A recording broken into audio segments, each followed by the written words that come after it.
Bismillahirrahmanirrahim. Alhamdulillah. Ini kita perkenalkan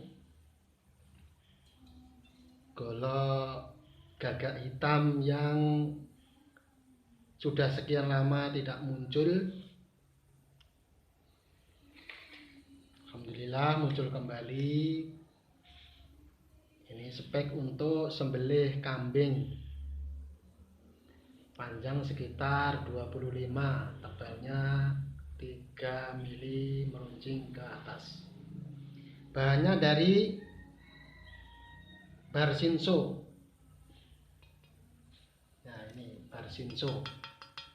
Alhamdulillah jadi 2. Kalau ini bisa jadi 4. Jadi 2 biji.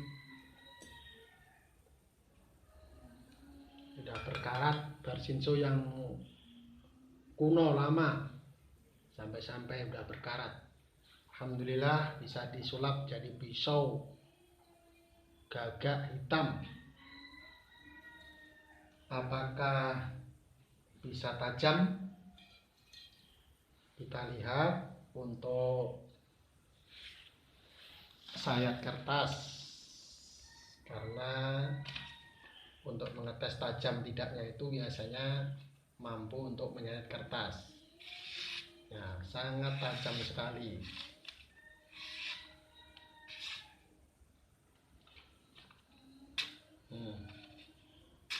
Masya Allah. Kita coba tes lagi. Sangat lancar, sangat tajam. Kita coba tes plastik apakah bisa atau tidak. Oh, Masya Allah, tajam sekali.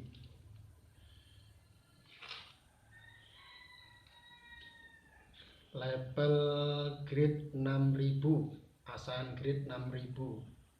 Bagi yang berminat, silahkan hubungi nomor saya